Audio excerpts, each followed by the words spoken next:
Hi, in this video we're going to keep going with our financial formulas in the spreadsheet, and we're going to be looking at loan payments, credit card payments, things like that.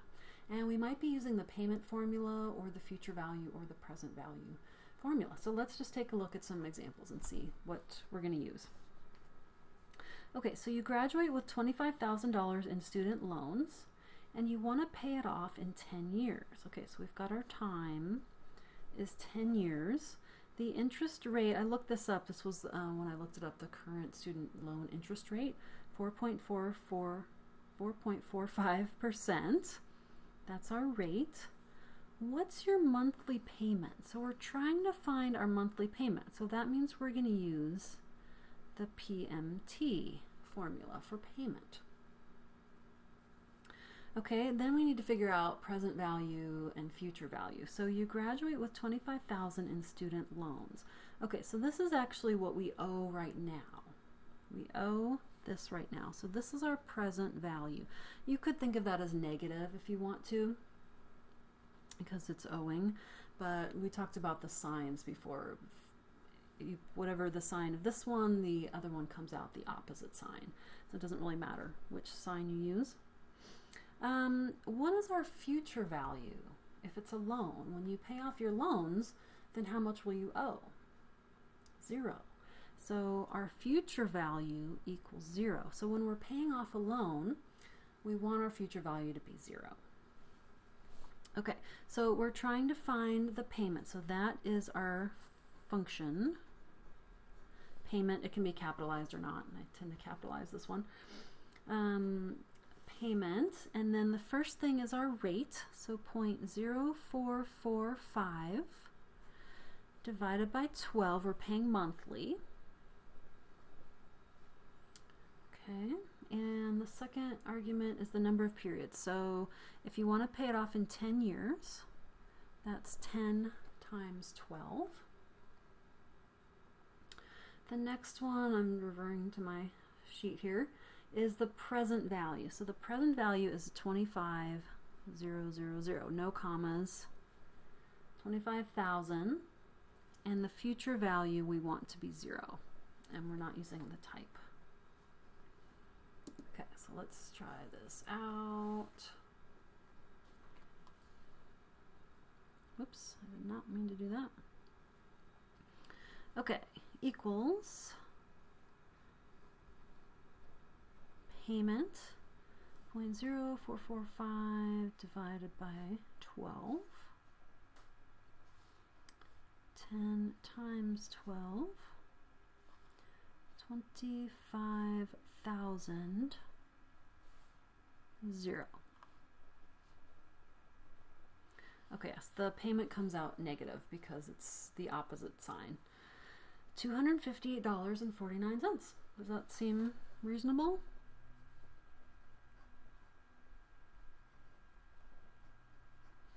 This kind of shows you, even though you have a really big loan amount, it's a car payment, right? You got to pay off the student loans. Okay, so that is the monthly payment.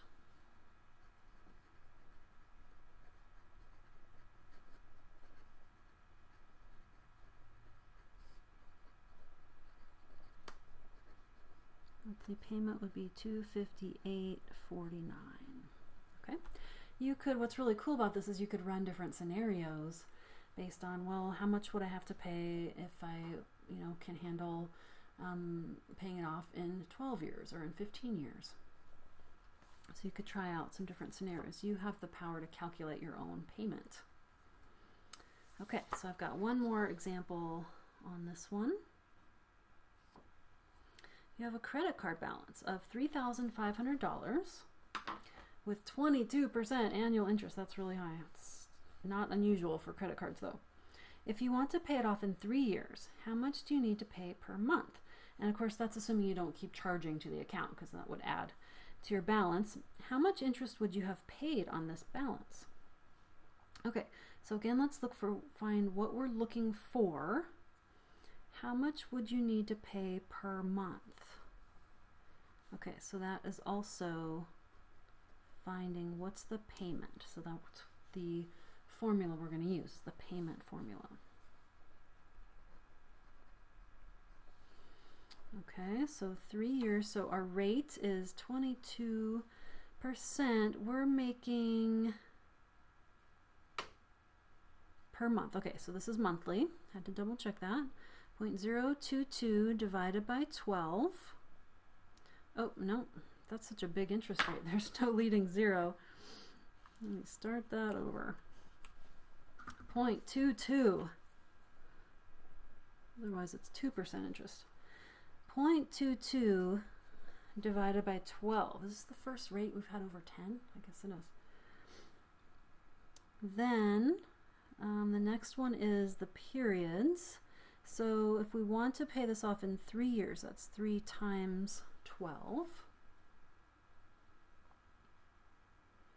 How much do we owe right now? So present and then future. So right now we owe $3,500 and we want to go down to 0.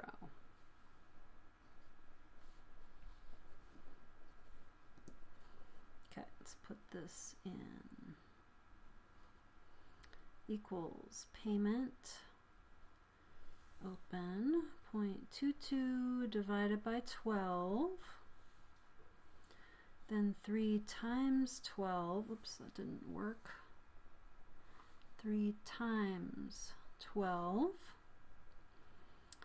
comma, present value, future value. So 3,500, this is where we could put it negative since we owe, and then our payment would come out positive, but the value is the same, comma, 0. Okay, $133 per month and 67 cents. The trick is not spending any more on that credit card, isn't it? Okay, so the monthly payment would be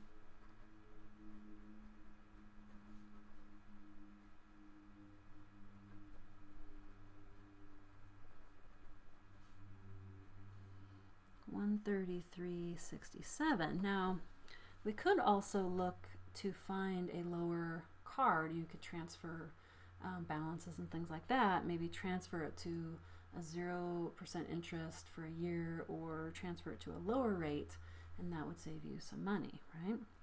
Now, there's one more question on this one, which is really interesting. How much interest would you have paid on this balance? So let's try to figure out how much interest would we have paid. Okay, so we're paying this every month, right? So let's figure out how much we paid in total. So put this over here.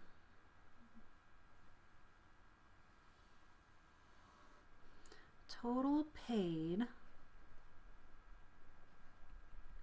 How would we calculate that? We paid this much per month, $133.67, and we'll do this in the spreadsheet, times, we paid that every month for 3 years, so 36 payments, or times 12 times 3.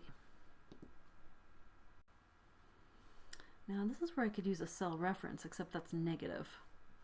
So I'm just going to type it in again. 133.67 times 12 times 3.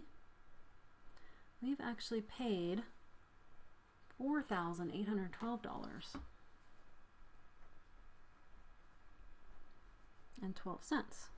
It makes sense, right? You're paying it back with the 22% interest.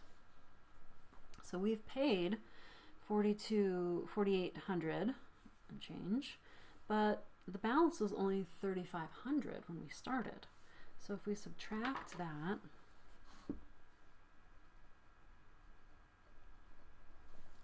that will tell us how much we've paid in interest. So here's where you can use a cell reference. I'm going to start in a new place, equals, but I want to take that number. I don't want to type it in again since I've already done that calculation. So I'm going to just tap it, and it puts that cell number and it highlights it. Then I want to take that number and subtract 3,500. and that gives me my answer, which I guess I can tell because there's not any borrowing. So it's 13, 12, 12. Okay, so quite a bit in interest. So we want to find a lower rate to pay things off. Okay, so this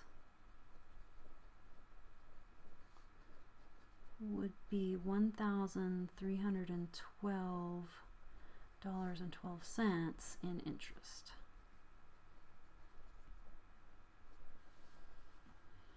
Okay, so as part of when we find our payments or future values, we might have to do some other calculations and as part of the question.